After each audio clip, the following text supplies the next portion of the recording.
Hello friends, welcome to my YouTube channel KL study. Friends, MP वर्ग 2 science का ये हमारा नेक्स्ट प्रैक्टिस सेट है, प्रैक्टिस सेट 6, जिसमें हमने हमारे जो ब्रह्मांड वाला टॉपिक हमने कवर कर लिया था। जिसने वो क्लासेस नहीं देखी हैं तो पहले जा कर के आप ब्रह्मांड वाला टॉपिक देखिए, उसके बाद आप ये प्रैक्टिस सेट लगाएंगे तो यहाँ पर आपकी जो तैयारी है बहुत ही मजबूत हो जाएगी। ठीक है, फिर आप कोई भी चीज़ भूलेंगे नहीं।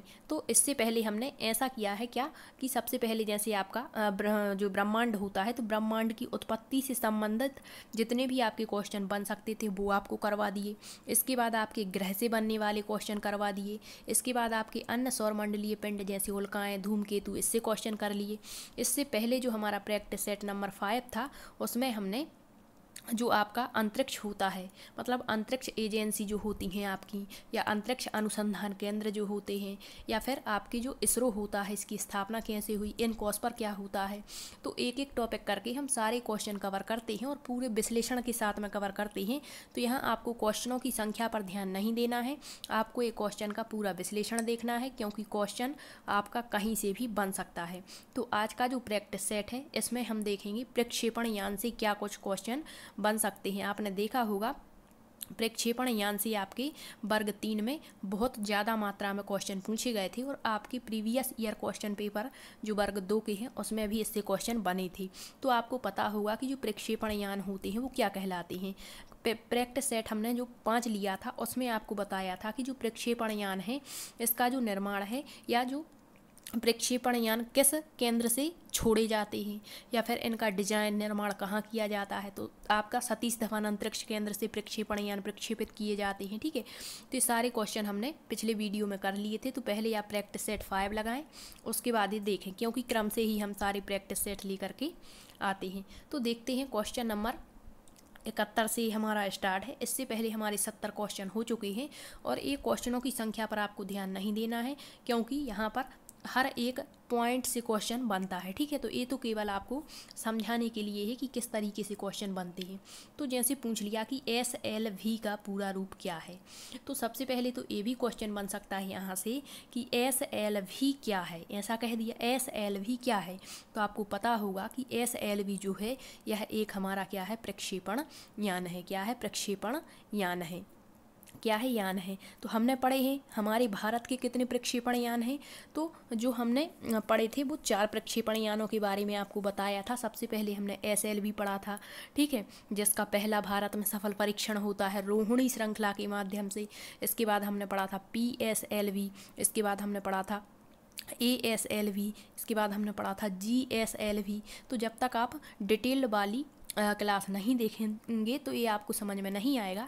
फिर भी आपको यहाँ फिर से हम पूरा विश्लेषण देने का प्रयत्न करेंगे ताकि आपका जो कंटेंट है वो रिकॉल हो जाए। ठीक है, तो जो SLV है ये क्या है, एक हमारा प्रक्षेपण यान है। क्या है? प्रक्षेपण यान है। अब ये क्या होता है प्रक्षेपण यान, यहाँ पूरा रूप पूछा गया है तो इसका फुल फॉर्म होता है SLV का सैटेलाइट लॉन्च व्हीकल।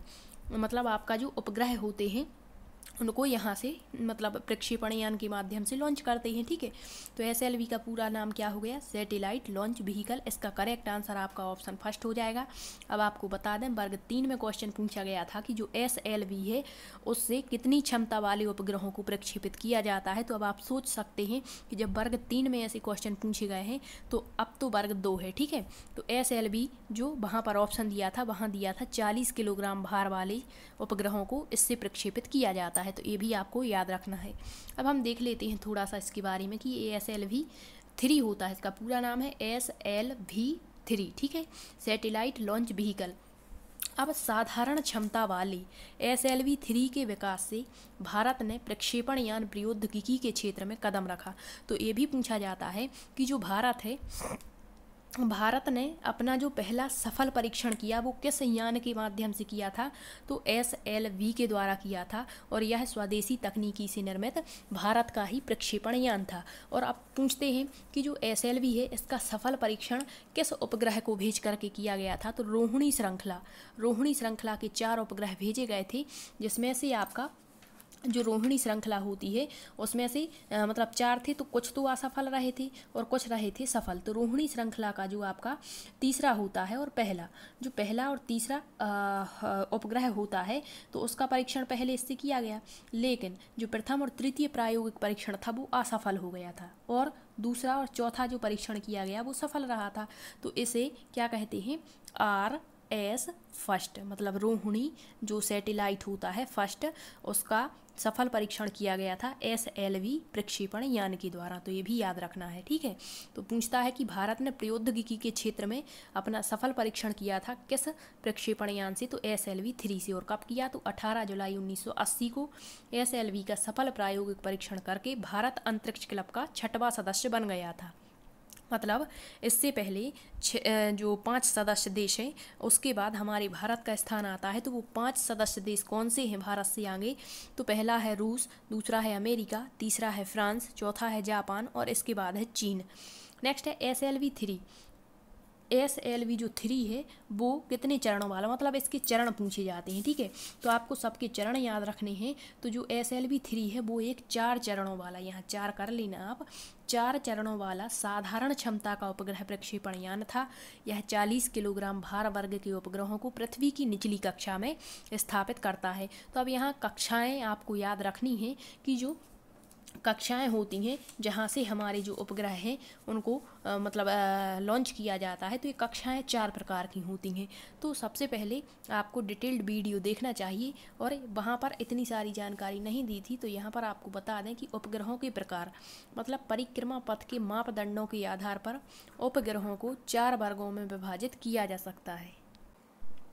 सबसे पहली होती है निम्न भूकक्षीय कक्षा, अर्थात लो अर्थ ऑर्बिट सैटेलाइट। पिछली बार क्वेश्चन पूछा गया था LOS का फुल फॉर्म क्या होता है, तो इसका फुल फॉर्म होता है लो अर्थ ऑर्बिट सैटेलाइट। अब जो निम्न भूकक्षा होती है पृथ्वी की, इसमें जो उपग्रह हैं वो किस आकार के जाते हैं, तो 200 से 600 किलोमीटर की सीमा वाले यहाँ पर,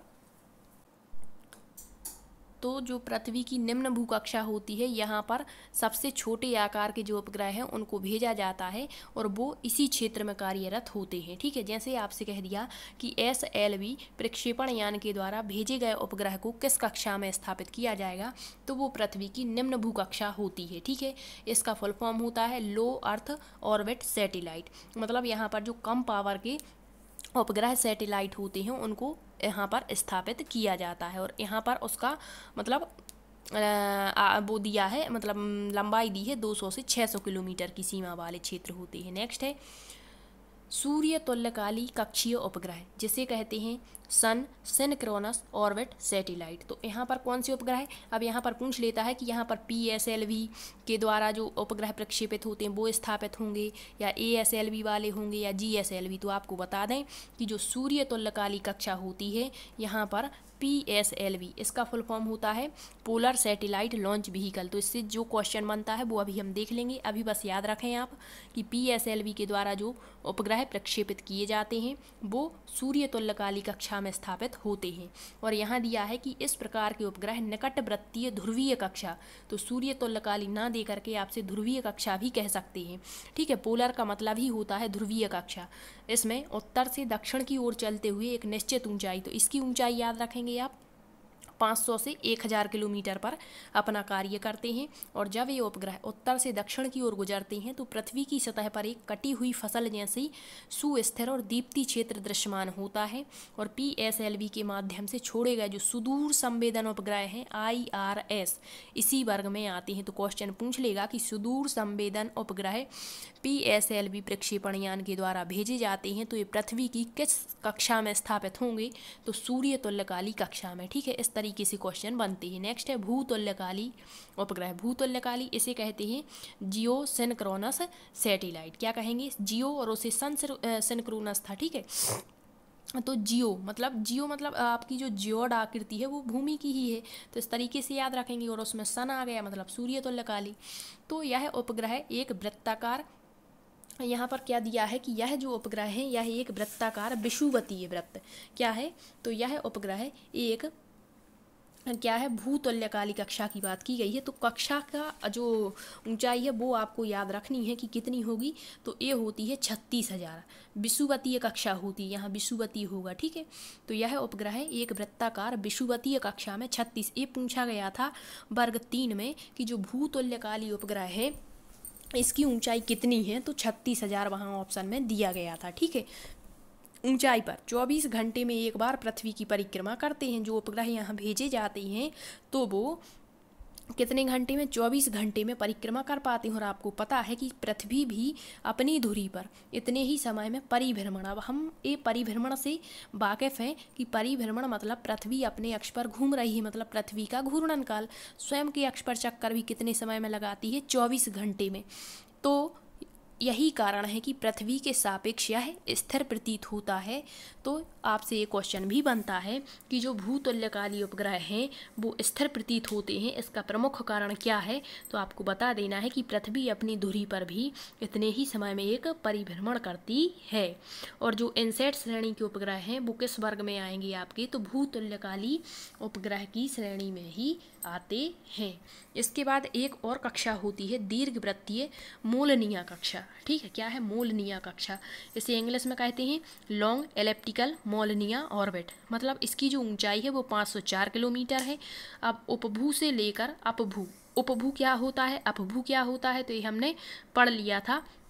उपभू और अपभू मतलब चंद्रमा और पृथ्वी के नज़दीकी दूरी जो होती है वो उपभू कहलाती है, और जब अधिकतम दूरी होती है तो उसे अपभू कहते हैं।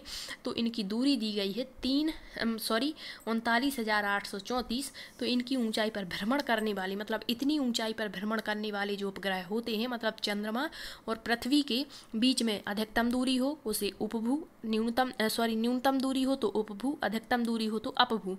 इस बीच में जो उपग्रह यहाँ पर भ्रमण करते हैं वो किस वर्ग में आएंगे, आपके दीर्घवृत्तीय मोलनीय कक्षा के अंतर्गत आते हैं। आई होप आपको पृथ्वी की कक्षाएं समझ में आ चुकी होंगी, और ये भी आपको पता लग चुका होगा कि कहाँ पर कौन से उपग्रह प्रक्षेपित होते हैं। अब आप कहेंगे कि ये तो बताया ही नहीं कि भूतुल्यकाली उपग्रह में कौन से प्रक्षेपण यान के माध्यम से उपग्रह लॉन्च किए जाते हैं। तो आपको बता दें GSLV, ठीक है। अब ये GSLV क्या होता है ये अभी हम क्वेश्चन के माध्यम से देख लेंगे।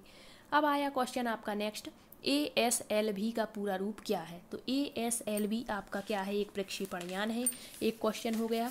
और इसका पूरा रूप क्या है, तो इसका पूरा रूप होता है आपका ASLV का augmented satellite launch vehicle. Sorry ये गलत है, ऑप्शन नंबर 3 इसका राइट आंसर हो जाएगा, ऑग्यूमेंटेड सैटेलाइट लॉन्च व्हीकल। अब आप कहेंगे कि ये पहले क्वेश्चन क्यों करवाए, तो अभी इसके बाद में अब जितने भी उपग्रह जैसे आर्यभट्ट हो गया, भास्कर हो गया या अन्य उपग्रह हैं, तो वहाँ पर आपको आसानी रहेगी कि जैसे कह दिया आपका कोई भी उपग्रह है, तो कह दिया जैसे आपका भास्कर है, तो भास्कर को GSLV के माध्यम से भेजा गया है कुछ भी, तो आपको पता तो होना चाहिए कि ये होते क्या है, ठीक है। तो ASLV का पूरा रूप होता है ऑग्यूमेंटेड सैटेलाइट लॉन्च व्हीकल। अब इसका आकार देख लेते हैं। तो संवर्धित उपग्रह प्रक्षेपण यान, इसका दूसरा नाम होता है संवर्धित। कैसे संवर्धित, मतलब इसको जो हमारा SLV है उसी को संवर्धित, मतलब उसी में सुधार करके नया जो प्रक्षेपण यान तैयार किया गया था वो ASLV था। इस कारण से इसको संवर्धित उपग्रह प्रक्षेपण यान ये पूछा गया क्वेश्चन है, ठीक है, कहते हैं। अर्थात ASLV वास्तव में SLV-3 का ही संवर्धित रूप है, और इसे 100 से 150 किलोमीटर भार वर्ग के उपग्रहों को पृथ्वी की निचली कक्षा। तो अब आप कहेंगे कि जो निचली कक्षा है वो हम पढ़ चुके हैं, अभी पढ़ा हमने कि जो निचली कक्षा होती है जिसे हम निम्न भू कक्षा कहते हैं, लो अर्थ ऑर्बिट सैटेलाइट कहते हैं, जहां पर कितने 200 से लेकर के 600 किलोमीटर की ऊंचाई पर, ठीक है। तो यहाँ 100 से 150 कहा है, तो इतना ही इसमें ही मान के चलेंगे, क्योंकि फिर इससे बड़े ही होते हैं सारे, ठीक है। तो कहाँ पर जो आपके ASLV के द्वारा जो प्रक्षेपण यान के द्वारा उपग्रह प्रक्षेपित किए जाते वो भी भूतुल्यकाली कक्षा में, निम्न भू कक्षा में, और SLV के उपग्रह भी निम्न भू कक्षा में ही स्थापित होते हैं। अब इसमें जो है इतने भार के उपग्रहों को पृथ्वी की निचली कक्षा में मतलब स्थापित करने के उद्देश्य से विकसित किया गया, और यह एक 5 चरणों वाला, आपका SLV कितने चरणों का था, 4 का, और PSLV कितने का है, 5 चरणों वाला प्रक्षेपण यान है। ठीक है, अब यहाँ पर ये भी पूछ लेते हैं कभी कभी कि इसमें जो चरण होते हैं उसमें किस ईंधन का प्रयोग करते हैं, तो अभी आपको इतना ही याद रखना है। नेक्स्ट देखते हैं हम PSLV का पूरा रूप क्या है। तो PSLV का पूरा रूप होता है आपका polar satellite launch vehicle, option first इसका राइट आंसर है। और यहाँ पर 1200 किलोग्राम भार वर्ग के उपग्रहों को, कौन से, दूर संवेदी उपग्रहों को, तो अभी अभी हमने पढ़ा है कि जो दूर संवेदी उपग्रह हैं वो पृथ्वी की किस कक्षा में स्थापित किए जाते हैं, तो जो दूर संवेदी या सुदूर संवेदी कहते हैं वो सूर्य तुल्यकाली कक्षा में। और इसका आकार अभी अभी हमने पढ़ा था कितना, 500 से 1000 और कहीं कहीं 500 से 1500 मिलता है, तो यहाँ 1200 दिया है, तो ये बिल्कुल ही राइट हो जाएगा। अब यहाँ दिया है ध्रुवीय सूर्य तुल्यकाली समकालीन कक्षा में स्थापित करने के उद्देश्य से इसको विकसित किया गया था। और इसमें 4 चरण होते हैं। क्या होते हैं इसमें? 4 चरण होते हैं। तो कभी कभी यही पूछ लेता है कि जो ध्रुवीय उपग्रह हैं वो पृथ्वी की किस कक्षा में स्थापित किए जाएंगे, तो सूर्य तुल्यकाली कक्षा में। नेक्स्ट है GSLV का पूरा रूप क्या है, तो इसका पूरा रूप है जियो स्टेशनरी और geosynchronous satellite launch vehicle, option A इसका करेक्ट आंसर है। अभी क्या होता है, तो GSLV एक बहुत ही शक्तिशाली और 3 चरणों वाला भूतुल्यकाल, लेकिन इसमें स्पष्ट कहा है कि जो भूतुल्यकाली कक्षा है या जियो सिंक्रोनस सैटेलाइट कक्षा होती है उसमें, और इसमें कितने बड़े आकार के उपग्रह लॉन्च हो सकते हैं, तो 36,000 किलोमीटर वाले। ठीक है, अभी हमने पढ़ा था।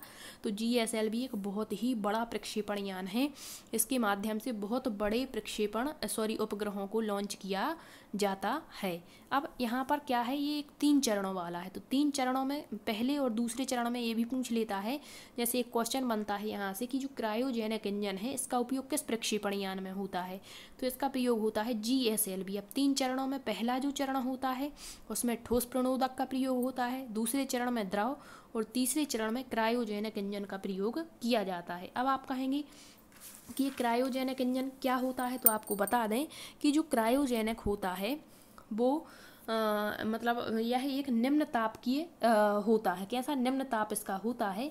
और यह ग्रीक शब्द क्रायोस से बना है, क्रायोजेनिक किससे, ग्रीक भाषा के शब्द क्रायोस से बना है।